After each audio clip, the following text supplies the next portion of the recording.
to a show.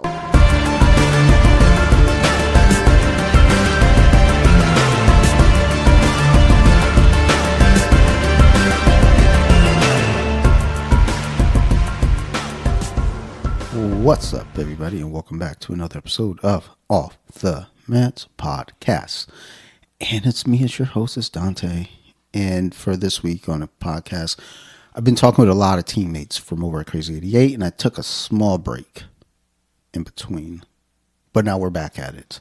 So today I want to sit down and talk with a teammate that I've known since really my early days of training, 10 years ago, I guess. 10 years ago. And I remember one of the first times I rode this dude, he double armbarred me.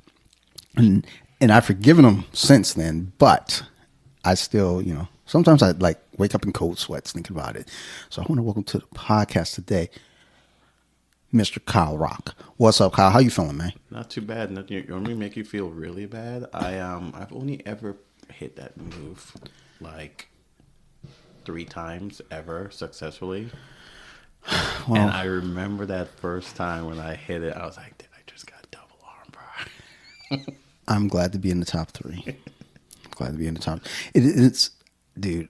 I remember just I felt like my arms were just stuck there. I was like, "Huh, this isn't good. Wait a minute." It's starting to hurt. One of those things you don't want to get caught in, but it's so hard to hit. And only on a new person. Of course. And since then, it's never, ever happened again. So that you were the cautionary tale for me. So I appreciate you teaching me not to. You're like, look, I'm going to do this to you so nobody else gets it on you. I appreciate that. So as I mentioned before with other guests that I've known for many years, I was like, you know what? I don't know you, though. I know you from when, you just do a simple sweep on me that I was like, dude, I feel like I should not have gotten caught in that. But then I was like, dude, you must be like Jedi style, like a ninja. And I was like, well, let's go talk to these teammates and learn about their journey and just what got you on the mats in the first place and just talk jiu-jitsu, talk life. So I guess that's what I want to kind of know first is what got you on the mats? Well, I'll go a little further back. I grew up in the Caribbean, in Trinidad and Tobago, and I grew up watching Bruce Lee movies on beta tape, if anyone remembers that. This seems about accurate. Yeah. And skip ahead to me, I'm in the Marine Corps.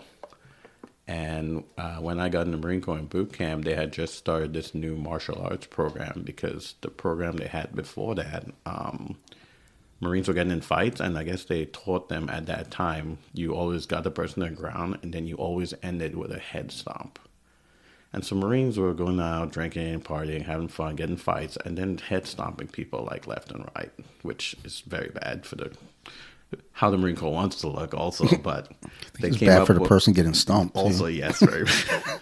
And so they came up with a new McMap martial arts, Marine martial arts program. And it was kind of like a mix of and this was 2002.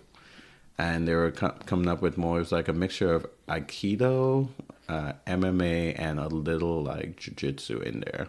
Because it was meant to teach people to get them in a lock and make them comply without breaking their hand or stomping their head in the ground or something, and just using pain to bring them and make them come into compliance. And so getting into that, I was like, oh, this is great. But I was deployed so many times and always deployed that I never got to move up in the belt much. And so when I eventually moved to Maryland, it came up, I lived in Annapolis, and I started going to, what's that thing called? I have the pants on. Krav Maga gym. Which was fun because they had a really good, I did more of the boxing class, and I got into really good at stand-up. And when I moved to Annapolis, I was like, man, I need to do something to stay in shape. And the 2 choices was a CrossFit gym close to my house, and I saw MMA was getting better and more popular. I looked up MMA, and Ivey League popped up. I was like, okay. So go try out the CrossFit, and it's okay, this is kind of fun. It's good. It looks like a lot of strong people here. You could be the best at exercising. Yeah, and lifting heavy stuff up and putting it down. And I come over, me and my buddy, my roommate at the time, actually. I don't know if you knew him, Giovanni. But we both started at the same time. I remember hearing the name. I don't think I've met him though, but I've Yeah. heard the name around. But we both started at the same time, and we did the intro class at Ivy League. And at that time, it was like a 30-day free trial. Oh yeah, Right. yeah, I remember because I And- came in on a 30-day too. Right. That's what I was planning to do. And we did the first class, and I was like, okay, this is it. This is what I'm doing. Where do I sign up? And I think Chrissy at the time, because that's where I first met her. And they were like, oh, no, you got 30 days to try. I was like, no, you got me. Okay, I'm just going to sign the paperwork now. I'm in. I don't need free 30 days. I'm in. This is it. And at that time, they had a 11 to midnight class, which no one ever did except me and my buddy. So for the first 9-10 months, I did an 11 to midnight class with me, my buddy, and Brandon was the coach at the time. And it was an MMA class. And so it was just like really fun, me, him, and getting like one-on-one training from a coach. Yeah. And so I finally put on that gi belt and did my first gi class. And I was like, oh, hey, this is my first gi class. And they're like, oh, okay, welcome. And started choking people out. And they're like, you said this was your first class. I was like, well, I've been doing this 11 to midnight class with Brandon. It's like an MMA class, though. They're like, oh, so you've just been learning jiu-jitsu the whole time. I was like, well, kind of, I guess. It's a lot of chokes and stuff, yeah. It's still my first class, Still though. first gi class, white belt, yeah. But that was kind of it. I needed a way after getting out of the military of just like, that was like a big deal getting out of the military and having something that occupied my extra time and just made me feel good, kept me in shape. And it kind of took over my life from then. And I realized it actually was a big deal for me because a lot of my friends that got out of the military had a hard time transitioning out to like civilian life. And because you have to find something to like pass the time. You can't just be thinking of the past too much or stuff that bothers you. Like you need to do something else and stay active. Yeah. And so jiu-jitsu became my thing. Like I wanted to, when I moved to Maryland, my goal was to actually just move somewhere else and get a job that I worked overseas that did like 3 months on, 1 month off, and I would travel that month. And once I picked up jiu-jitsu, like I kind of started scheduling my life around my jiu-jitsu like days. And it went from I can't wait to get out of Maryland to, man, I think I'm getting close to my blue belt. I was like, I'm just going to stop looking for jobs until I get my blue belt. Then I'll start looking again. And that happened a couple of times where I'm like, I can't wait to move. And then I just planned my whole life around jiu-jitsu now. Yeah. I mean, we picked this house because it was closer to Ivy League. It was like, otherwise. I also picked my house because it was close to See? Like it all works out. Jiu-jitsu is the source. Yeah, no, it made a difference. I can't argue that fact. I mean, because I used to live in Severn. I drove down 97, which maybe I was 30 minutes away, 25 minutes away. It wasn't hateful, but it was like, So it was like a bit of a hassle. We need to buy a new house. Let's go ahead and look. And landed here. Like, it was location and price. Because we could have gotten closer and paying more money. Let me tell you, I don't know if you noticed, but I don't got a lot of money. Got action figures to buy. Actions, yeah. Like, you got to save that reserve money. Yep. No, it makes sense. When Ivy League was at the Y, I almost bought a house at the end of that dead end road there because I was like, I could just walk to the gym from here. It's like, I don't even have to drive. Just like, but what about like rough classes? Like, you're like, True. It's like, now I got to walk home. Yeah. But when I first started, they were actually a room over from where we are now. See, yeah, I never, like, when you mentioned that recently, I was like, I never knew that. But it felt like my therapist knew that, though, because she mentioned them moving to Arnold. And I'm like, do you train? Like, why do you know these things? Like, she's like, why, she knew where Ivy League was before Arnold, and she knew where Third Eye Comics was, before another time. I was like, dude, why are you weird? Like, why do you know my life? But yeah, I didn't know until you recently mentioned. I was like, huh. Yeah. Like they're over there. That because when we moved back, that bread that in the night class, you smell the bread coming through. It brought back memories. And I was like, I remember how much I hated this because I train fasted most of the time, and there's nothing worse than just warming up and burning calories, and then that smell of bread just wafts in there. It's makes me weak. Like there'd be some Friday nights we're up there and we're warming up wrestling and everything, and you just smell like somebody baking a cake. Yeah. What the fuck is that smell? Yeah. Like, Good and smell. then you go outside and you see like the workers over there on their break just sitting out front smoking a cigarette, and it was like, You know the bad part? They don't sell to people. They only sell to businesses. So you can't like walk in and buy anything. They only do like corporate stuff. just go knock on the door one day like, look, I know that you only sell to like businesses. I know this, but I also know you might have a little bit extra. Just, some scraps to the side. Yeah, the part that fell off the table, I'll take it. Like, I just need carbs. Any. But yeah, I have a buddy right now who he's been out of the Marines for a while now. He just reached out to me about coming over to the gym and training. And I'd mentioned it to him years ago, and he was like, "Yeah, I'm interested, but let me get some things in order and stuff." And then he texted me in August asking about it. He was like, "Yo, you still do that jiu-jitsu stuff?" I was like, "Yeah."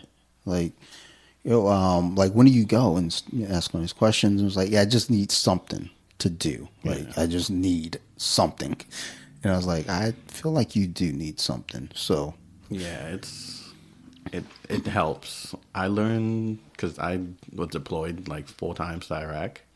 And while you're over there, I saw so many people like they were thinking of back home or doing other stuff. You always gotta have a way of like distracting yourself and not just thinking of the position you're in at that moment. Just distraction.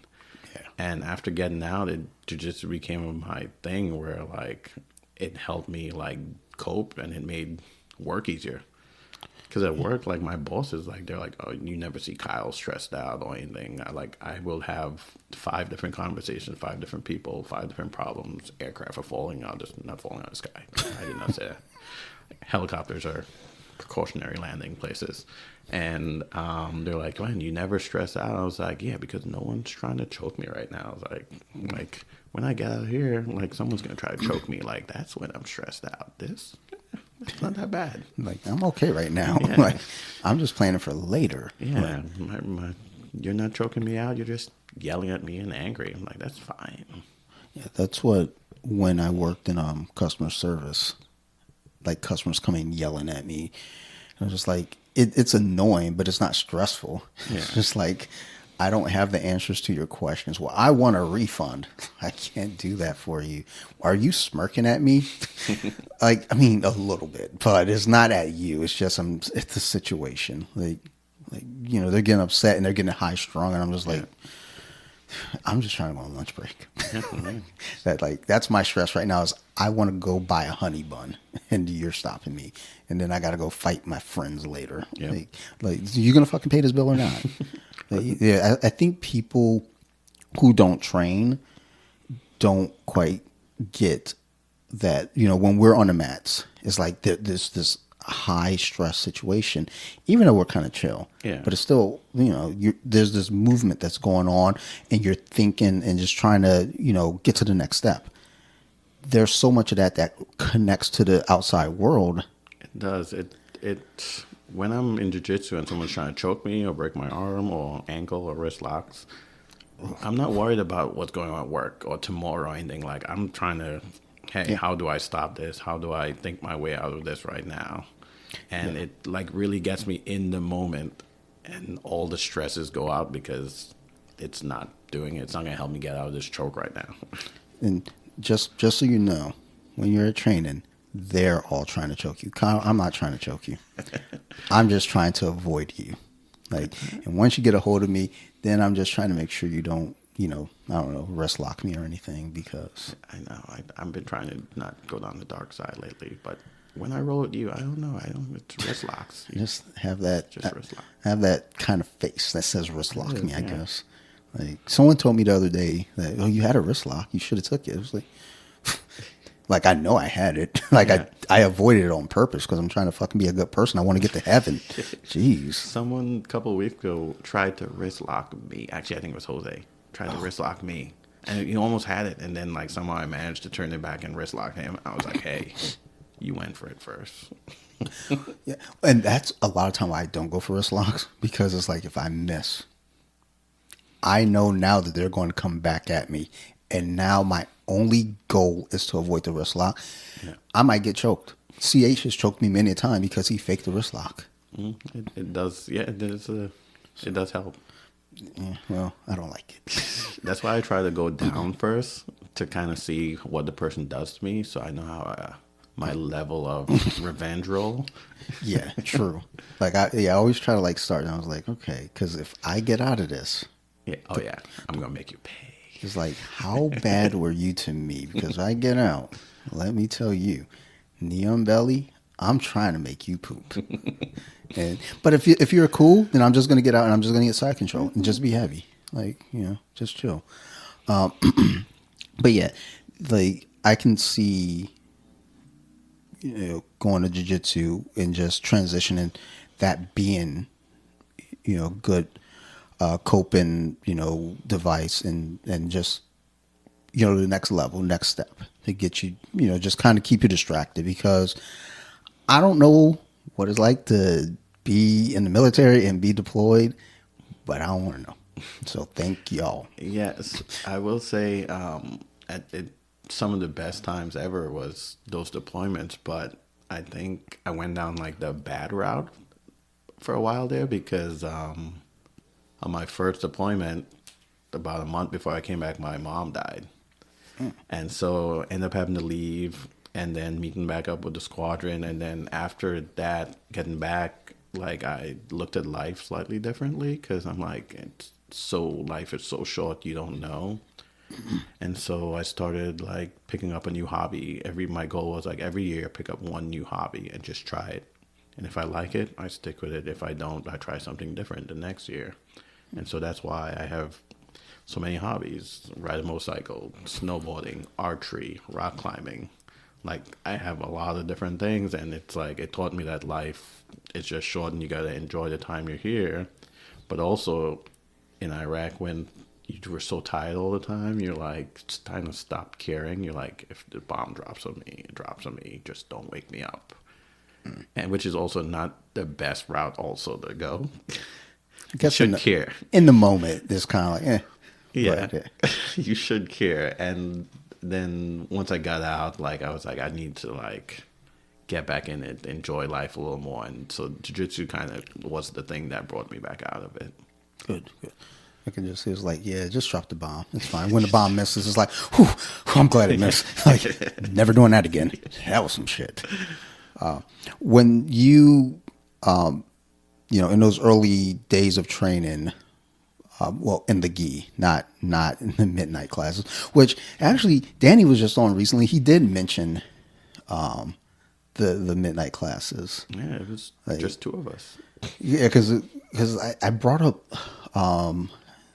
something, and he mentioned the midnight class. I think I mentioned like 6 a.m. classes. Yeah.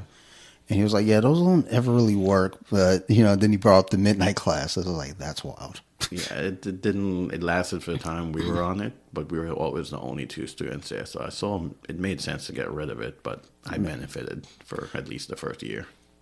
I think in my, was it first year, maybe second year, when I was working in health insurance, I worked 12:30 to 9. So I was missing any and all classes except for Saturday. And I think they eventually started doing like a 9 o'clock class on a Tuesday. And the first few times, numbers looked great. And then those numbers started dwindling. Always start so strong, and then they dwindle out. Yeah. Like I think at one point it was just me. I was like, fuck. Like, there ain't even a coach here now. Like, I'm going home. But in those early days, though, for you, especially in the gi, like, you already kind of had that head start of sorts. But at what point did, like, even with, just kind of sleeve controls, lapel controls, things like that. When did that all kind of click for you? Was that still like an early on thing, or? So I had my advantage was the 2 years before that was when I picked up the hobby of rock climbing. And I got into traditional rock climbing and then bouldering and doing a lot of rock climbing exercises. And so when I started jiu-jitsu, my benefit was I had really strong grips. And so the MMA class was great because I learned the wrist controls and everything. And when I grabbed your hand, like I had you there. But once I put a gi on, I just learned it's like, ooh, I grabbed this and now you can't get away from me. Like, this is amazing. And so like I feel like I had an advantage because my rock climbing grip strength like gave me like up edge. I grab your sleeve, that's now my sleeve. I grab your collar, that's now my collar. Like I'm keeping you there, and then I'm slowing you down and bringing you on my pace. I had a friend. I assume he quit because I haven't seen him in a while. He rock climbed, and I was like, oh, you should try jiu-jitsu, and he did. But I only ever saw him in like no-gi classes. Yeah. It's like, no, I actually suggested because of the gi. Oh yeah, But a rock climber, man, those grips. yeah, because like he was strong. Like, yeah, he did come to a Saturday class, and like he had good grip, like Yeah. good hand strength. I was like, okay, we can work with this. I just never saw him again. I was like, oh, that's wild.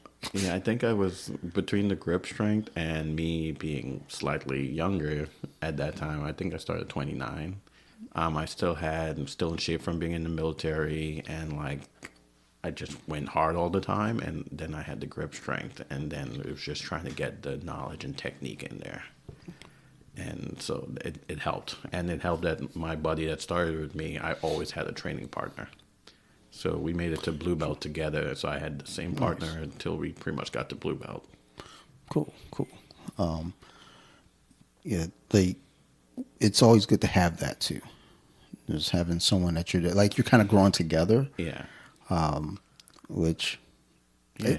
there's always one that sticks, and the other one like one stays and one doesn't. But he left after blue belt, but it helped because he was Seems about always right. really good at guillotines, and so he would guillotine everyone. And so I learned Von Flew, and I stopped getting guillotined, and it became like one of my like favorite things. Like if someone tries to go for a guillotine me, like I will let them like go ahead and get under there really good. So I could just Von Flew you and just put you to sleep also. I'll keep that in mind. We've been working on guillotines on Saturday, so Yeah, I will try and stop it, but once you get it, like I'm gonna try and put you to sleep with Von Flew. well, that's something I've always noticed with rolling with you. Is like there's always something. Like if I get something like you've got a counter for everything that we've thrown. It's trickery. As I've been in this longer every year, like I figure I just get better at tricking people into stuff because everyone's getting so good, and now I gotta use my brain more. I gotta trick you into like a submission. Yeah, there are like white belts that are coming in that are just like, Yeah. why do you know that? I watched some of these kids like when I started, like Mount and Magnus and them were like they had just started, and I watched them grow up and start beating adults. And my rule was like especially with Michael, I was like, I can't let you beat me until you're like a full adult. No. And he was beating other adults, and he almost got me one day in class. I was one of them.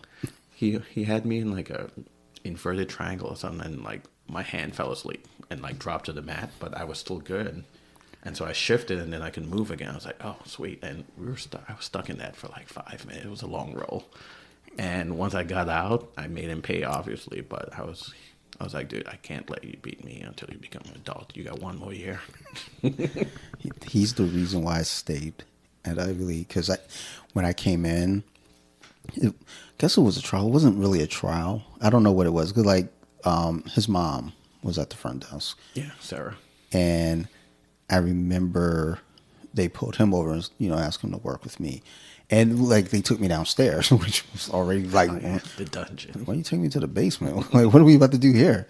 And, he showed me a bunch of sweeps. And then, he was cool about it. He wasn't being a dick. He was like, he's a really nice young man. I'm like, okay. And then we kind of rolled a little bit, and he just beat the shit out of me. I was like, I'm gonna get It's this humbling. back. It's a humbling thing. Yeah, when you're a grown man, get it. When you like this could be my kid.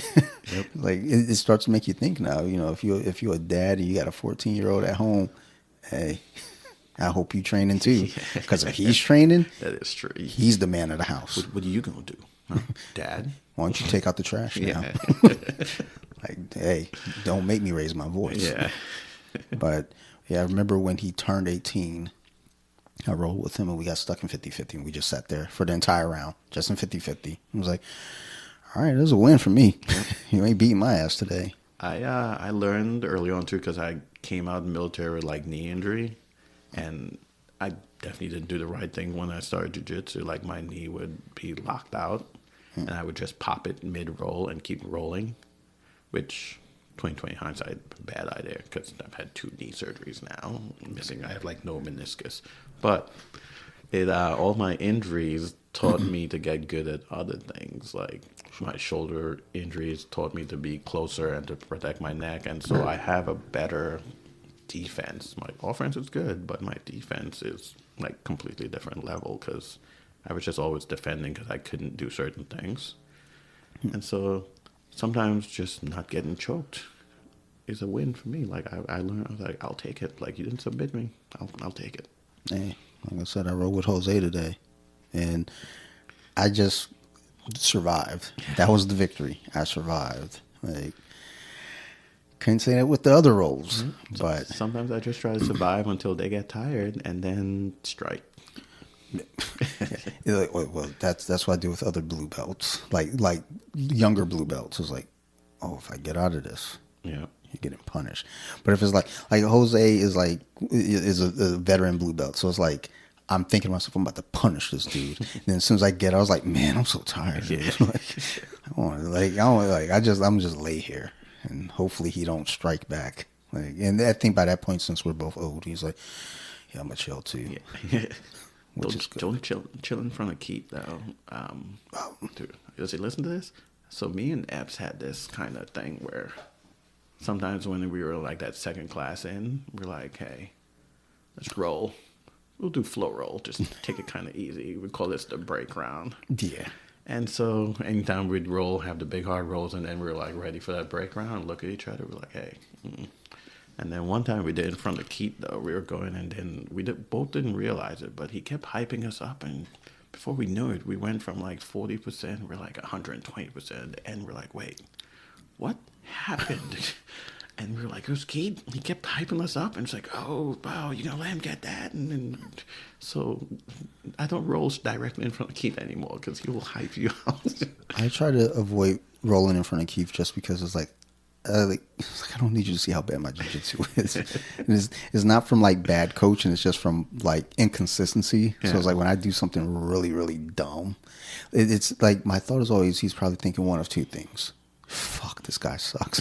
Or we've got to work on that. And like we're going to like he's got to work. And I'm like, you got to let him see you though. Because I feel like I don't know. I'm not saying he does, but I feel like you can disappear sometimes. I feel like I disappeared for a while there in purple belt because I was a purple belt for a pretty decent amount of time.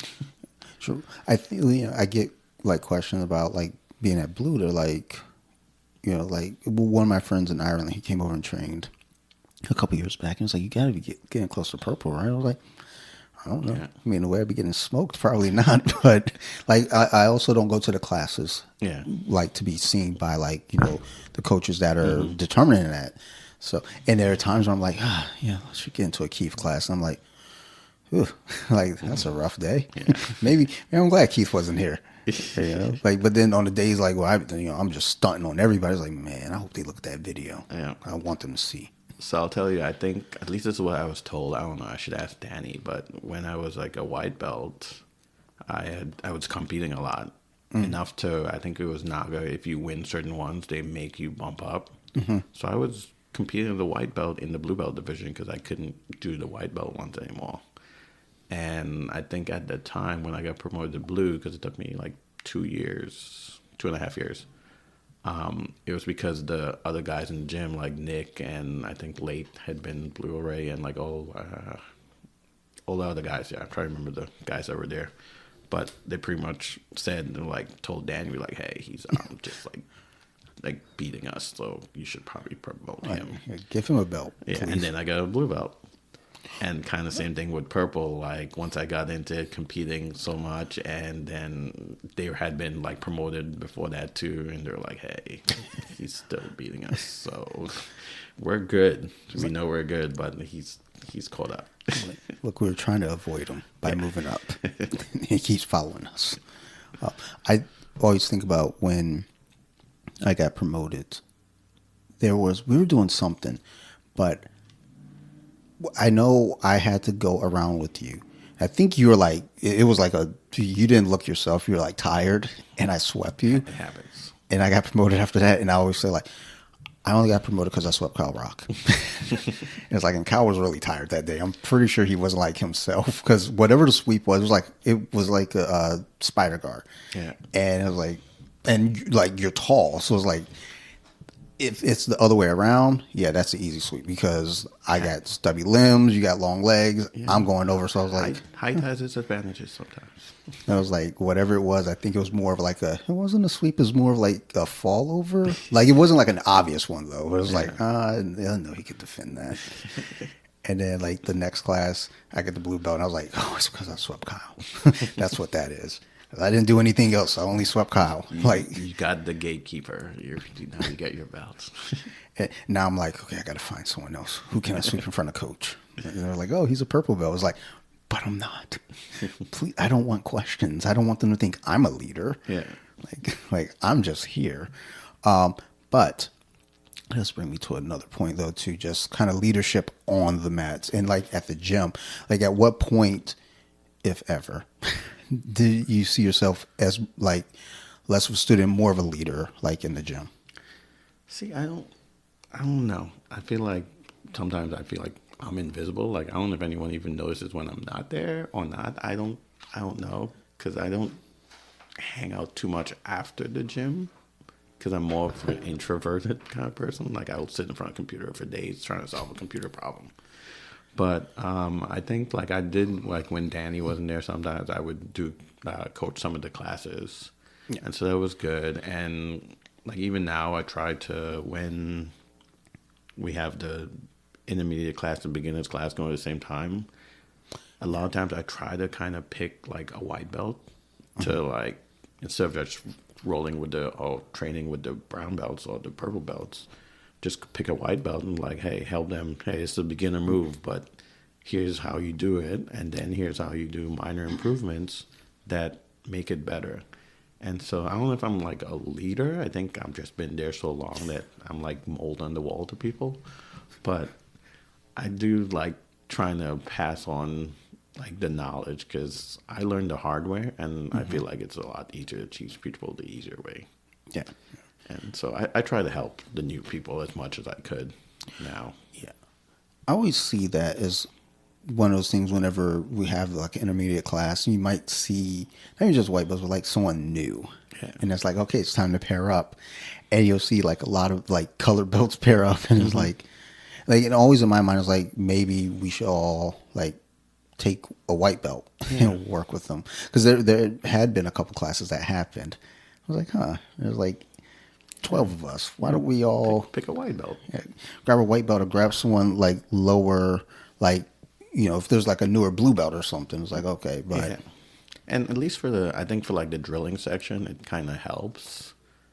And then you're going to meet up on the mat at some point. If you're doing the bow classes or the longer classes, you'll meet up. I think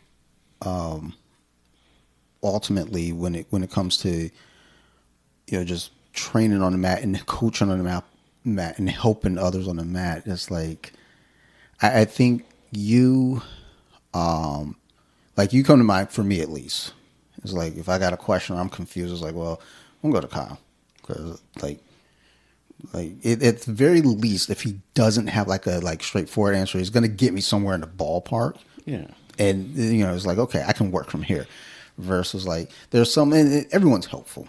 But it's like, it's a matter of like comfort and like who might like guide me and who might, because there's some folks that like, they're helpful, but it's like to the point of like, they take what you ask them and change it. And I was like, what? That wasn't the original question. Like, Yeah. I just need some help with my arm drag. I think for me, because my injuries, like I always had to kind of learn the moves, but I could never, like Danny was really good at butterfly guard, but it's the last guard I ever learned because of my knees, and I would skip out of it all the time. Like I would, and he would yell every time I skipped out of it, and so it's like I got good at like seeing what other people are doing because that's how I learn. I can look at someone do a move and kind of get it. That's my superpower. Is I taught myself how to play chess when I was 12 by reading this really old book that my dad had. No pictures or anything. I just read it and learned how to play chess from that, and then started recreating games. So I can look at someone do something or look at videos and like I get it, and probably why I'm also a really good helicopter mechanic, because I can read instructions and I know how to get it done and fix stuff. That's just how my brain works. And so like the helping people on the mat thing, like you got to try and help each other, because everyone is getting good together, and it just makes it a better training environment. Yeah. Like, I don't ever understand people who don't want to help the new folks, because it's like, if they're getting better, they're going to be your training partner down the line. They're your training partner now. So you want to be able to train with the best possible person you can. Otherwise, if you're playing the game of like, let me keep these kids down so I can look good, you actually look worse. Yeah, and you're making yourself weaker, because then you need more people to get better to challenge you, because they do weird stuff. And so like when I'm bored, I'm not bored, I'm not saying, sometimes I do it on purpose. Like I will do like white belt moves on purpose. Like if someone's mounted on me, I will push my hands up and push them and make them like, come on, you want to go for this arm bar. And then when they go for it, like switch out of it real quick. That's my new trickery. Like, got them. Do something, and people have been catching on. They were like, "Why are you just giving me this really easy arm bar?" See, like I would look at it like if I'm there, and I'm like, "Oh, he's letting me work," Yeah. but I'm not falling for that. Yeah. Like I'm going to something else. No one's been biting lately. They're like, "Why would you do that?" And they're like, "I'm not gonna bite. Like it seems too easy." Like I was thinking about like when I see an obvious trap is like, like it's tempting, but it's like, what's the pitfall here? Because if I take the bait, what does he got for me? I was like, no. Like, I mean, just too many times, like I've just walked into a trap because I'm like, oh, that's a silly person. Let me go ahead and take this. Oh like, no, I got you. Like even today, was it CH or no? It was Jeremy. It was Jeremy. Like whatever ended up happening, I almost rolled into a triangle. I was like, yeah, you wanted me to do that. He was like, oh no. And he was like, you figured it out though. So Yeah, you caught on. like, good for you. I was like, yeah, but I was like a split second away from like actually just falling into a triangle and getting tapped within seconds. So no, I'm not falling for these traps no more. Like I'm not the white belt. Yeah. So I have white belt tendencies. Like how have your goals in training changed now versus like, let's say, like right when you got to your brown belt? I'm gonna start with saying getting old sucks. I think 36 was when my body, I think I was picking up an empty plastic bag off the ground, and then my back got stuck, and I was like, man, that just happened really quick there. But I think I was purple belt for 8 years. Yeah, it took me 5 to get to purple, and then 8 to get to brown. And so that time, like, I've always been working on things, and like I remember Danny also, he would have me, like, because I would do certain things, he was like, stop doing Kesa Katami over the head, do the modified version. But once again, I learned the hard way because I really liked the over the head part. So then I was made to, like, there would be months where I would challenge myself different ways, like, especially if we didn't have like higher level belts on the mat. It would be like, okay, this month you're not allowed to do submissions. You can only do sweeps. So I would always be in these positions, sweep them, and then, but I couldn't finish the match. And then just let them sweep and like work from there. And so it taught me, like, I got really good at sweeps, or even better, telling the person what moves I'm going to do. I was like, hey, I'm only going to finish you with an armbar or a Kimura, which makes it so much harder because I'm literally, and I won't go for anything else. Yeah. And I'm telling you what I'm using. So it makes it better, but it helps me improve because then it's like the Ronda Rousey thing. You have one move, you're going to get to that move because that's the only move you got. And it taught me just to get to a certain position, no matter what, just how am I going to get there? Yeah. And so over the years, that's how I've helped to like improve myself, is I keep challenging them, like only key chokes or only arm bars or only sweeps, and as a brown, like I really want to get back into competing now. That's why I'm trying to drop my weight back down. My knees still suck, but I competed a lot up to purple and just have not competed at purple at all for 8+ years. And I kind of watching Fs and everyone get on there, I was like, man, I kind of miss that now. I mean, that'd be cool. Like, just like, oh shit, Kyle's out there. Yeah, might try to do Masters Worlds next year, hopefully. But I have to get my weight down and like get back like in full shape first. Because if I'm gonna do it, I gotta do it the right way. Well, yeah, like you can drop the weight and then like, oh, you're a runner now. Yeah, like look, you're so thin. Like, did you do a marathon last week? Yeah. Like, no, I'm trying to compete in jiu-jitsu. Ooh, okay. But getting into brown, like I think I started it as a sport, and now I'm more about like the martial arts itself. Like throughout the years of doing jiu-jitsu, like I was religious growing up, but I became more spiritual to me. Like getting into meditation, I started doing yoga to recover from when I got my knee surgeries and stuff, and it kind of put more in spiritual stuff, and like I think it made me get more in of like it's a martial arts, like a full life kind of thing. Yeah. It's how you live it on and off the mats, and it's about how you think about it and helping people and making everyone good together. It's just kind of changed my way of kind of thinking about it. All right, cool. That's something I always kind of struggle with in the idea of like the martial art, versus like the sport. Because a lot of times when training, like especially when we're sparring, it's like we're counting points. Yeah. It's like, oh, they got mount, that's 4. They got this, and it's like, and it goes hand in hand though. Yeah. But there are times where it's like, stop counting points on me, dude. Like, I've never been a points person. I'm either gonna really lose by them getting a bunch of points because I'm trying to finish. yeah. It's like I just want to submit this person. Yeah. Like I thought about that yesterday, rolling. Like I need to get better. Like there was a point I used to attack, and I just stopped. Yeah. And I'm like, I need to get back to just attacking. Like there's a point I was just attacking nonstop, even things that weren't even like logical. Yeah. Like I'm just going for some bullshit. It was like, it's not gonna work. Force a scramble, you never know what happens. Yeah, with Kyle Prescott had a really, really like good scramble. It was like a dance. Yeah. I was like, I gotta go back and look at that video. It was like, I'm not sure how it started. He was like trying to ankle lock me, and because he stood up out of my guard and kept holding my phone, went for ankle lock, and then I like rolled, like I flipped out of it, and then it just kind of became like a cartoon scramble, like Heathcliff,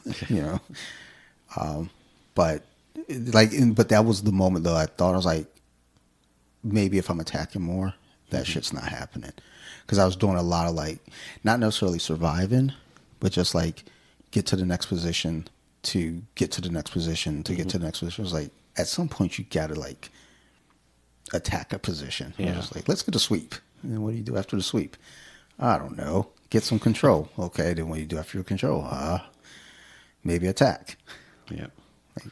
One of Danny's friends was there one day, and I end up rolling with him. And you're used to doing like 5-minute rolls, 3-minute rolls, whatever. But we didn't have a timer going, and we kept rolling. And he was trying to submit me. I kept trying to defend, and then I would attack him for certain things. We ended up rolling for 25 minutes. Oof. And that kind of helped me, like you gotta protect yourself, but you gotta have that energy to keep going, because you never in life.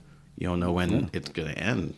And that's kind of where in my jiu-jitsu, I was like, man, you never know. You got to keep going, keep pushing. And eventually that other person might get tired and then you get something. But that became my thing. I was like, that's why I was starting to get more into the martial arts. Like, it wasn't about points. It was like survival, and then finally getting out of it. And like a 25-minute roll that killed me. But like, I was surprised I had the endurance to keep going. There was one open mat back at the Arnold location. It was a random day, and it was like on a Sunday. And one of our white belts, I think I was a blue belt then. Like we had like a 15-minute roll. It was like there are other people around. I think they're just done. They're just kind of sitting around now. With like me and this one guy, Aiden. I always call him Hayden. It was Aiden. Even when I saw him out in Annapolis, it was like, oh, Hayden. I was like, I know it's not Hayden, but like we just 15 minutes, no taps. It was just like, just go in. Just go at it. Man, it was like for me, it was like, oh, my cardio held up. Yeah. Like, holy shit. Like, I didn't know that was a thing. I thought I was going to die. But that's important stuff because, like you said, you never know. Like, you end up in any kind of weird situations. Like, and I think that cardio, like being able to like control your, like have control of your breathing in a stressful situation. Yeah. It's so important because out there on the mats, like I've seen plenty of people like new white belts. Yeah. You get them out and they tap because Right. they don't and know. That first coach, Brandon, I had, when we were rolling with him, like, we asked him, like, dude, why does it look like you're holding your breath right now? And we were athletic and we were just going hard and, like, we're getting tired. And he was like, hey, you got to breathe on purpose, slow down, take your time. And then when I started doing that, I started rolling with, like, you remember, like, Luke and then really big guy and Thor at the time, like, or just, like, anyone bigger than me. It was just, like, relax, keep calm. And then when I started doing yoga and got into the breathing more, I realized as long as I protect the choke or something, like they're trying really hard to finish me and like I'm not burning energy. And like it got me, I don't know if my endurance got better. I just got more efficient at using what energy I had. Yeah. And it made such a big difference because when all these new people come in to try classes and it's like, oh, this guy's a wrestler and he's stronger than me, he's younger than me, but I'm still gonna win because I could hear him like hyperventilating, and I'm just gonna keep stopping him, and then when I tell he's tired, then I strike, and it's like he's like, oh man, what just happened? Like, well, dude, you gotta slow down your breathing and relax and keep calm because you're just like, I can hear you hyperventilating right now, just getting tired. Yeah, there's like I think about that too because I get in those spots where it's like you're trying to choke me. I'm chilling. I'm like, because I know it's not building my endurance. Because when I walk up the stairs, I'd be fucking tired. I'd be at the top of the stairs like, yo, can we get one of those like escalator chairs? Like, I don't need this shit. Even my daughter asked for an elevator last week. She was like, can we get an elevator? I was like, yo, you're 9. Like, relax. Like, I'm old. But yeah, there's an importance, especially, you know, when you get those younger white belts coming in that all the energy in the world thinking like, I'm going to come in here and storm the gate. And it was like there was I can't remember his name. Nice kid, white belt. A few weeks back, he charged me, and I was like, "Take the takedown, it's yours." Like I don't need to defend the stand up that much. Yeah. And he was putting in work, and then eventually he got tired, and I was like, "Huh, that's an easy sweep." Yeah. Fell over, and then I'm not a little fella, and he was, and I was like, "You about to carry all of this weight?" Oh, yeah. I put all of my weight into his stomach. I was like, oh. I know I'm trying to get back in shape and lose weight now, but until I get there, I'm going to make sure everyone carries this COVID weight with me. Oh, yeah. I'm putting it on everyone. It's like you use it until it's time to let it go. Yeah. And I think what's cool about it, though, because when I came back, I was 217. And I made it clear to everyone. I was like, y'all got to carry me today. And then I started working with my homies on Saturdays. And like I always thought I had decent pressure, but then working with Mahoney, I got really good pressure, and I also lost a lot of weight. And like it was kind of coupled where it was like, oh man, you lost all this weight, but you're still heavy. I was like, huh, nice compliment, thank you.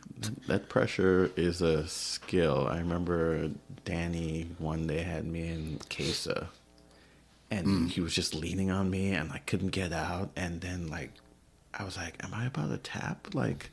what's happening? Like I could feel less and less air in my lungs, and like I ended up tapping, and he watched me. He's like, "Did you just tap?" I was like, I couldn't breathe. And so that became my thing. I was like, I need to learn that art of being heavy. And it took a while for me. Like I had scars from practicing like on my ribs to hold kesa a certain ways. And then I remember I was rolling with someone. And it was one of those months where I wasn't allowed to do submissions. Oh, it was I remember that. And I had them in kesa, and I was leaning on it, and then like I just put it on, and they tapped, and I was like, I saw them. I was like, did you just tap? And I was like, I can't even do submissions this month. What are you tapping for? I was just on you. I mean, that pressure, like that pressure, and then just also too, there's some folks. It's just like there's a claustrophobia to it as well. True. Like, yeah, I don't know what to do here. It's a wet gi over your face it makes you panic. But then sometimes if you realize you can still breathe, just that panicking thing you just have to get past. Like I think I go into like that I don't want to say psycho mode, but like that definitely unhinged where like a gi gets over my face. I'm like, yeah, keep it there. Like, I'm here for the suffer. Like, oh, I was waiting for this. Yeah, because I think the other person thinks, yeah, I got him. He's trapped. He's confused. It's like, no. See, like I was born in darkness. I have you right where I wanted you. I mean, and to be fair, it's like even though that's there and I'm calm and I'm chill, I'm still in a bad position. Yeah. No, I definitely can't breathe through a wet gi. like I'm breathing fine, but it's like I'm still like, like I'm still pinned. It's like I just want them to know like this isn't changing the situation. I'm not tapping. I'm sure it's happened to you where you're like someone has you in something and you can't get out, and they just stop because they thought they just didn't have it because they were like, man, it's not working, and just let it go. And you're like, oh wow, like, hey, you totally had that. It was like, wait, they're like, what, really? I was like, yep. A lot of times. I was just had a really good poker face. Well, Danny Ives did that to me once. I had him in a cross choke, and I was like, I'm like, I got this, dude. And he's just staring at me like he's chill. So I let go. I was like, well, fuck. He goes, why'd you let go? I was like, well, because you're chilling. Yeah. It was like, no, I was in a bad spot. I was about to tap. I'm seeing black right now. like you look chill. Like, and my hands were hurting. It was like, no. Yeah, that look, that sometimes just keeping that calm demeanor, like, just takes it away from the other person. Like, I'm not going to give you the satisfaction of knowing you got me. Yeah, I mean, that's the thing too. There's some folks I'm like, I'm not tapping to you. Like, you're not the one. Like, today's not your day. Like, there are others where I'm like, I'm just gonna tap early, and then there's some I'm like, you're just gonna have to break my arm. Yeah. Like, you get that temporary championship mentality. It's like, you gotta take that arm with you because I'm not tapping. Yeah, it's like I signed a waiver, and that waiver said that you're allowed to break my arm. Yeah. I ain't tapping. And then I come home, my wife's like, what fucking happened to your arm? I was like, well, I didn't tap. I've gotten in trouble with those where I think I was rolling with a brown belt from Lloyd's, and he used to be part of the Metal Chasers program, and like he had me in a arm bar, and I defended. I got out, and after I got out, I was like, I should have tapped because my elbow ratcheted for like 6 months. Like it would just click like it was a ratchet, and I was like, I probably should have tapped, but I was like, I'm like, I'm not happening today. Like, was it? There was I think it was a couple weeks ago. Jose got me in an Americana, and it was a quick one though. Yeah. Like I didn't have time to tap, and afterward I was like, I don't feel good. Like I was just sitting there like holding my arm the rest of the time. Like I didn't want to let on that it was hurting, but I was like, yeah. Like I wanted to tap early. So like today when I was rolling with them, every time it was just like, okay, that might be the moment. Oh, it's not. Okay. Got to tap. A lot of times I walk out the gym fine, but when I make it home, like I'm like pulling myself out of the car because like the adrenaline is worn off. I'm like limping in the house a lot of times. And my wife, she used to train jiu-jitsu, so she gets why, and she gets that it's like my thing, and it makes me like feel centered. So she doesn't say anything, but she gives me that look. She's like. Are you gonna go to the doctor? I was like, I'm not gonna go to the doctor. I'm gonna take 2 shots of scotch right now, and I'll feel better. I don't know the last time I went to the doctor for it. Might have been my ribs. I need to go to the doctor for my finger because she finally said, I told you so, you should go to the doctor. I Cause think it'll be okay. It'll heal fine. It'll heal in the wrong direction. That's what I said a month ago. It's been swollen for a month now. I'm like pretty sure something is partially torn in there. Yeah, well, I know it is. Yeah. I think the rib injury was the last time I went in because I've never felt that kind of pain. Yeah. I was like, I should probably go in. They did an x-ray, said it was separated. I was like, nothing else we could do. Those are so bad. It takes so long to recover from that. Yeah. I pulled that rib meat I called once. And John, you remember John? He worked with Chief and Yeah. I can't remember his last name now. Farley. Farley, right. I remember him popping his rib meat. And it took him a while to recover from that too. So the doctor told me 2 weeks, and I was like, I promise you it's not 2 weeks. Like, maybe 2 months, but it's not 2 weeks. 2 weeks if you're lucky. But you feel it with like every twist and everything. It just kind of lingers for a while. What's weird is like it hurt to laugh. It hurt to like cough. Or no, I think I had the hiccups once for some random reason that hurt. Yeah. But it didn't hurt to sneeze. Did it hurt to cry? Well, I cried a lot. So, I mean, the ribs didn't hurt. It was my pride that was hurt. But, yeah, the ribs, and then, like, any other injuries I have, I just come home and, put some Tiger Balm on it. Yeah. Just hope it goes away. And it does. Oh, the groin injury. But I don't think I went to the doctor. I think I came home and put Tiger Balm on it, which... The Tiger Balm got a little too close, and Tiger Balm is not for the balls. Just so y'all know. The burn. Yeah, it was not okay. But look, man, don't. I would say, look, let your finger heal the way it heal. I don't know. This one, because it's like my gripping, my left hand, my grip, and it's the one I want to do like loop chokes with, and it kind of. When something knocks it, like it like instantly like hurts, like it's on fire. Like a couple injuries I've had that I've learned, like, man, I should really like. I don't know if you know what the rhomboid muscle is. It's like this really small muscle close to the spine. Mine would flare up and like it would instantly stop me from doing whatever I wanted because of like my body would like stop moving. I was like, I probably should look this up. And well, it turns out looking and doing research, never go on WebMD, people. It tells you you're going to die every time. Oh no, apparently I got AIDS. Yeah. But it was like that muscle can be overworked if you do a lot of hunching over pulling stuff. And that whole month I had been working on Spider Guard. And I was like, wow, I've been doing the exact thing that said it would overwork this muscle. So I had to start going to the gym and doing more benching stuff to work the opposite muscle. And that's where I also learned that, you kind of have to stay balanced. You can't just, I do a lot of pulling in jiu-jitsu, so I have to go to the gym and do a lot of pushing exercises to balance myself out. I guess that makes sense. It's like you do a lot of pulling in jiu-jitsu, and it's like, hey, now I'm going to go to the gym and do a lot of pulling to work and like make my pulling stronger. It's like, no, you should be doing the opposite. Yeah, I learned that the hard way. I mean, sometimes, I learn through your follies. But like I learned in jiu-jitsu, sometimes you have to do the opposite of what you think is the right thing to do.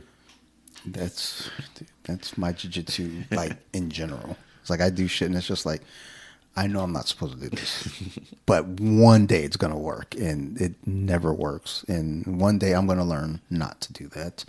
But whatever. One last question I want to ask you, and I try to ask most of the higher belts because, like, I'd be taking notes. What advice would you give someone just starting out and feeling overwhelmed and just like, maybe this shit isn't for me? I think like I learned this is what got me through boot camp and everything. And I know everyone has you gotta be a nail until you become the hammer, but sometimes you just gotta stick it out. Like, listen to your body, which is what I've learned and I wish I did when I was younger.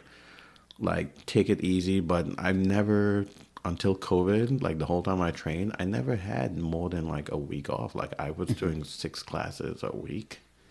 And like even when I was injured, when I had my knee surgery, I took 3 weeks off, and then I was like, I'm not going to do jiu-jitsu. I'm going to do kickboxing, which I thought was a smarter idea.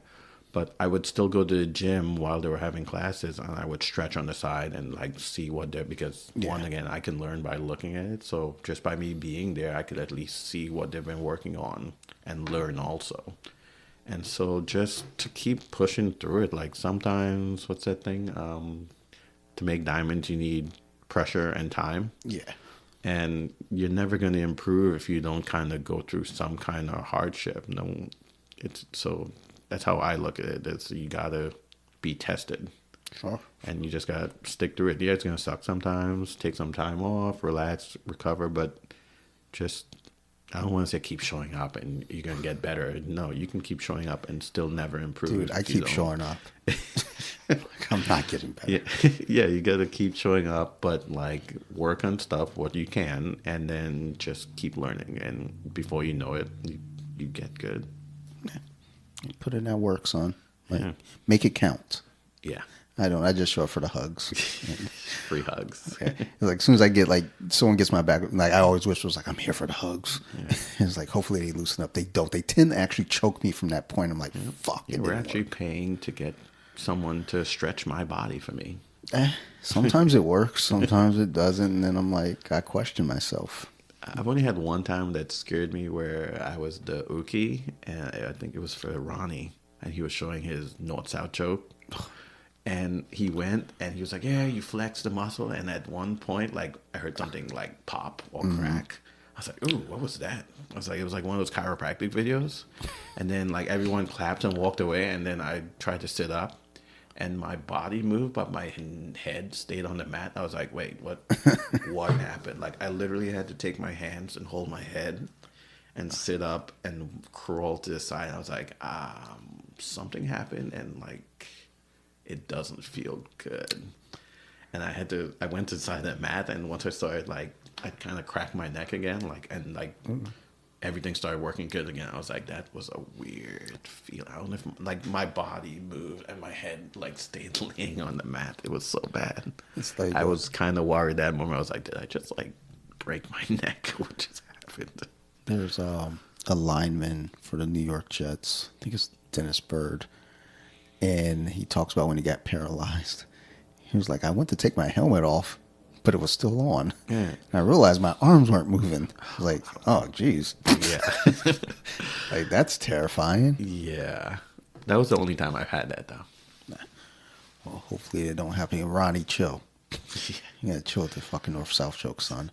Want to real quick do some rapid fire to get us out of here. Let's go ahead and finish our day up. I think the Lions game is on, and they were losing when I turned it off. So hopefully, me not watching the game, they actually started winning. They get nervous. Every team I follow does better when I don't watch the game. So they're nervous. That's all. Gi or no gi? Gi. Okay. 100%. I will tell you though, when I used to compete, even though I trained more in gi, I always did better at no gi. That's so weird. It's so weird. Like it's really like I do well at no gi, and it's like I don't even train it. Yeah, I'd rather just be in the gi now. It's like I'm old. Let's slow this down. But in no gi, it's like, oh shit, I forgot I can do this. Yep. Favorite submission? Ooh. Like favorite in what? Like I just like the hit, or that I hit the most? Favorite that you like to hit the most, or the favorite that you like to do?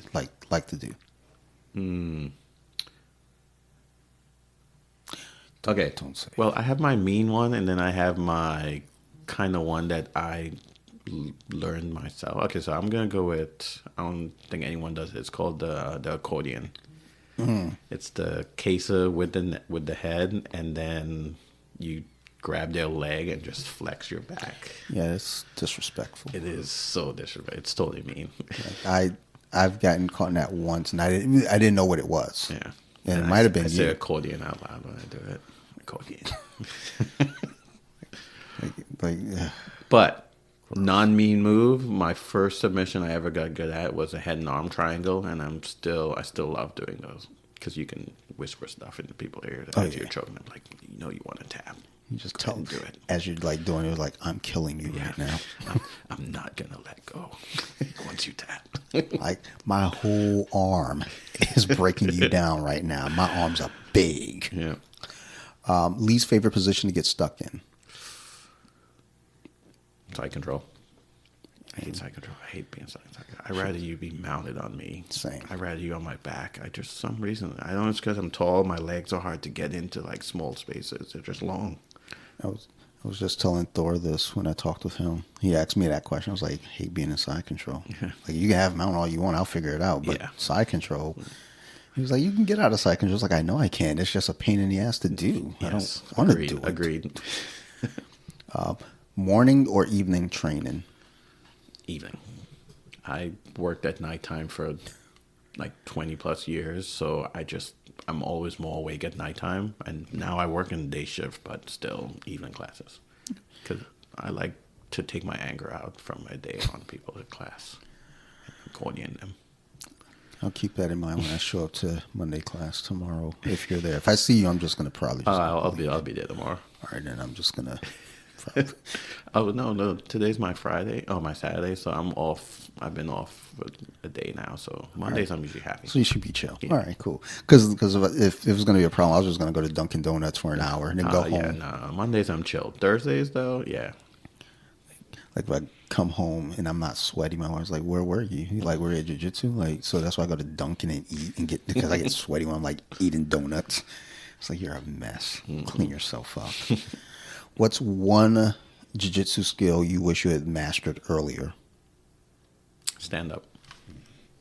I just because of my knee injuries and everything, I just never practiced it. But now, halfway through purple and brown, I've been making a more effort to work. I'm starting to fall more in love with judo, and so I'm not like more of the foot sweeps and everything. They just look so fun and nice when you hit a perfect one. That I've been trying to work more on my stand up and just like sweep game. All right, that's fine. Like foot sweeps are fine. It's like don't toss me. Like don't throw me. So the hard thing for me is I'm tall and getting under people is hard. Sure. And so like the foot sweeps though, if you can't step there, you're just gonna slide down nice and easy. Very true. Like I don't feel the amount of shame on a foot sweep as I do when somebody just fucking hip tosses me. It's just like, because you have all the time in order. And while you're in midair, it takes like forever. You're like, oh man, this is gonna suck when it. Like when Jeremy tosses you and your boat in the air at the same time, you're like, oh, this is not gonna be good when I hit this mat. And I thought he was gonna do that today, and then he pulled guard on me, and I was really confused. I was like, I don't know what to do now, other than get tapped because I was expecting to get thrown. I had another plan. Favorite martial arts movie? I would have to say, let me make sure I get the name right.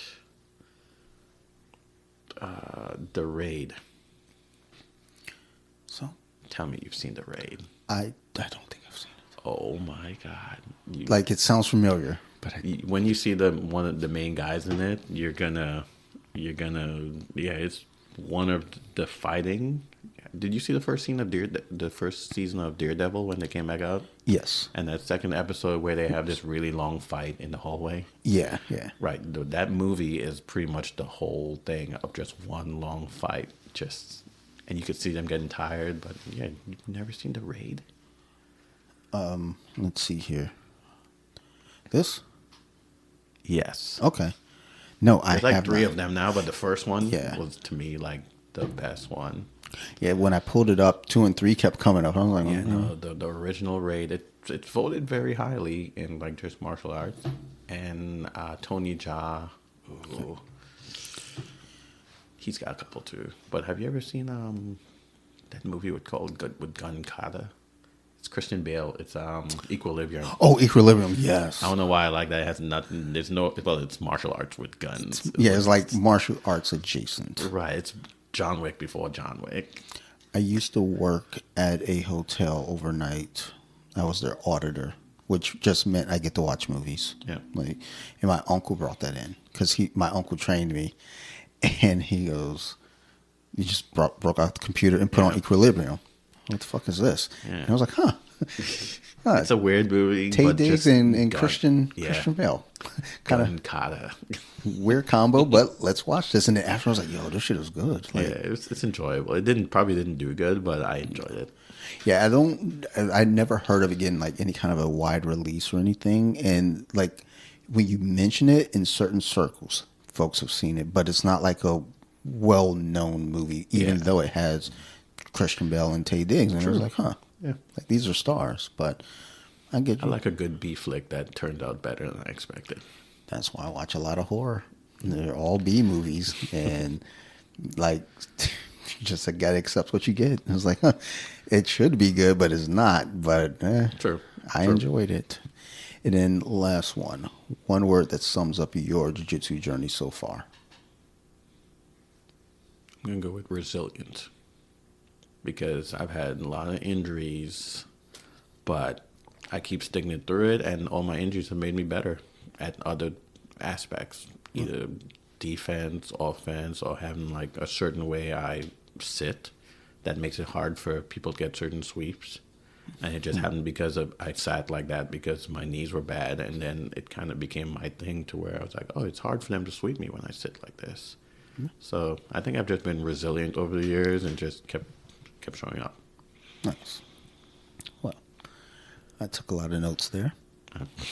Now I know, like it was said in the Bruce Lee story, Dragon, back in the 90s, when Bruce Lee was doing his little seminar thing, and the one guy that he fucked up shows up. I read your books. I know your style. That's how I think now. It's like, as we had this conversation, I'm like, I read your books. Now I'll get you tomorrow. Just kidding. I'm gonna avoid you like the plague. Totally. You have to roll with the higher belt if they pick you, right? Is that how that goes? I mean, Like that? yeah, maybe, but I just came from the bathroom and I didn't wear no shoes, so you don't want to roll with me. That's gross. Kyle, thank you for doing this. I appreciate your time and just sharing your story and wisdom, because I think a lot of times when people listen, there's a lot for people to gain. You can learn something from everybody. And when you hear a story that's not yours, it's like, huh, you can relate, you can gain. And I feel like, just hearing you today, myself personally, I'm like, I didn't know these things, or also, I'm going to keep that one in the toolbox. So, when I'm doing the accordion, on somebody, I'm going to let them know, like, I get it from Kyle. Blame Kyle. Before we get out of here, do you have any shout outs or mentions that you like to leave with the listeners? Well, thanks for having me on. It's like I've been getting into listening to podcasts lately, and I do listen to more like cybersecurity stuff and things like that. But been catching up on all the stuff you do, and it's just interesting to hear all the different stories and where people are coming from. So thanks for having me on. Sure. I guess shout out the wife. Yeah, she rolls her eyes at me, but I wouldn't be able to do this with her without her support. And so, other than that, everyone at Ivey League 88, well, no more Ivy League, but Crazy 88, and just everyone I trained with in the past who are there and who are no longer there. Like, I feel like I've always taken something from everyone. Sure. That whole saying of like metal sharpens metal, and you leave something behind. There's always something left behind. So, just shout out to all my training partners, and thank you for doing this just for the whole community. It's pretty cool, and we need more of it around. Well, thanks. I definitely, that's a big part of this, is like Gordon Ryan's and the big celebrity names. They always get the platforms. Like, I want to talk to there's so many people doing jiu-jitsu. I want to hear everybody else's story, because you can hear Danielle Kelly's story. You can hear Nikki Rod's story. You can hear Gordon Ryan's story. It's like, well, I want to hear Kyle Rocke's story. I want to hear Brandon Davis' story. I want to hear, I'm not gonna say more. Every time I say Mark and I fuck up his last name, he gets mad about it. It's like, I didn't even realize it was his last name until like 2 years ago. Like, I'd been thinking David the whole time too. fuck, we just talked about that on the I car know. ride. Because I was telling him, like, at the New Breed, like, he was standing next to Christy, and he like he was up next, and she goes, "Oh, they said I'm surprised they said your last name right." And I was like, "How could you not say David right? Is it David?" Like, what the fuck is wrong with? And then I saw his last name on the scoreboard. I was like, "Oh, that's different." Like, But I feel dumb. I was gonna say, I think that's why, like, I watch a lot of the Marvel stuff, and the big movie in the galactical stuff is fun. But I also like just watching like Daredevil. He Yeah. just deals with people there. Even though Spider-Man's there too, I feel like it's friendly neighborhood Spider-Man. He's got a story. Yeah. He's dealing with the down street level stuff, and I think those are the best stories to me. Yeah, they almost feel a little bit more personal because it's like these are regular folks on the street level versus the intergalactic. Man, I ain't been to space before. Yeah. I can't connect to that shit. But yeah, I definitely appreciate you and appreciate you sharing with us, and I'm gonna keep doing this. So No, anytime. Hey, I live close. We're only like 7 minutes apart. away. Yeah. So I mean, shit, Jose's over there. He's got some mats. Like Marcus talked about, we about to do open mat at Jose's. Jose don't know this yet, but Yeah, I try to throw parties at my friend's house all the time and invite him there because think- he's got a nice big house. I think what I'm gonna do is I got a plan. We're gonna do open mat at Jose. Me, you, Mark, and Jose, and then we're gonna walk over here and do the pod I'm right down. after. So, this is gonna work. Jose don't know this yet, but we're gonna let him know after we knock unless on the he door. listens. Like, I feel like people listen, they get to a certain point, it's like, okay, they've wrapped up. Like, now it's Dante rambling. So this is safe right Like now. we to say told it. you we were coming over. Like, on did the you pod. hear on the pod? Yeah. Like, I listened to like an hour of it. It was an hour 10 though. Yeah. Like, you missed those last 10. Literally said we were coming over to your house, and you agreed by. Like, we got your consent. So, as always, to you guys, the listeners, thank you. If you have any questions, concerns, criticisms, please feel free to reach out. You can find me at bjj.wiki on Instagram or Off the Mats Podcast as well on Instagram. And if you want to be a guest, reach out. Like, it's always interesting when I get someone that reaches out, like, especially on Instagram, because I check the messages, but I get flooded. And then when I catch one, it's like, hey, I want to talk about this. It's like, okay, that's fine. Come on. And I'm like, shit, why did I tell people just to do that? Like, God damn. Now I gotta like live up to it. But if you do want to be on, feel free to reach out. I'm a very open person, and I want to hear everybody's story. So come through. I want to give a big shout out to my crew over there at Nerd Rage Radio: Bobby, Chris, Joe, Maryland, Phil, Ricky, Tiki, Farrell, Chucky O. I'll leave the mug down here. I'm actually just gonna write their names on the wall so I can just rattle all those shits off. But if it wasn't for Nerd Rage Radio, I wouldn't be doing a podcast. So thank you to those guys. I just hung out with them recently, and it just felt like old times. Always around good friends, good family. Also want to shout out my other podcasts. So, you like horror? If you like scary movies, go check it out. I don't know where we are right now because I at so many of these episodes. I don't know when this comes out in conjunction to those episodes, but we are wrapping up 2025, and that's the remake versus originals theme where we're talking about movies that had like Ring versus Ringu, or Nightmare on Elm Street from 84 versus 2009, or Halloween 78 versus 2007, 13 Ghosts remake, things like that. So we're comparing those films. We're all done with that. Or we're wrapping it up, and we're going to be going into 2026 where we're going to be talking about horror TV series. So go check that shit out if you like scary stuff. It's So You Like Horror on Instagram, all the words separated by underscores. You can email me to it, soyoulikeHorror@gmail.com. I'm not going to read it, though. And if you like podcasts about scary shit, go check it out. It's available where you're listening to this. So, cool. And last but not least, I want to thank my guest here and teammate, Mr. Kyle Rocke. Thank you again for this. And yeah, we're gonna get that open mat jump off happening, and we're gonna just come right over here. And I think we can actually really make that happen, because like Jose keeps saying, like, come through. I'm here. Like, I'm free. So I think we're just gonna pop in on a Sunday morning. Like, yo, what's up? Like, we here to roll. I'm down. Hope you got snacks, because if not, it's gonna be a problem. And then, or like, we'll just go to like Taco Bell around the corner. His ghee always smells amazing, like Puerto Rican food. So I'm down. Told you, that's why I'm there for the hugs. And you guys, the listeners, thank you. you know what it is. We love you guys. You guys keep listening, and we're going to definitely keep making these shows. Thank you, and bye.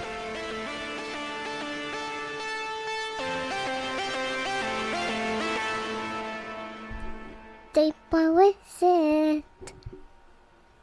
Now let me sing a song.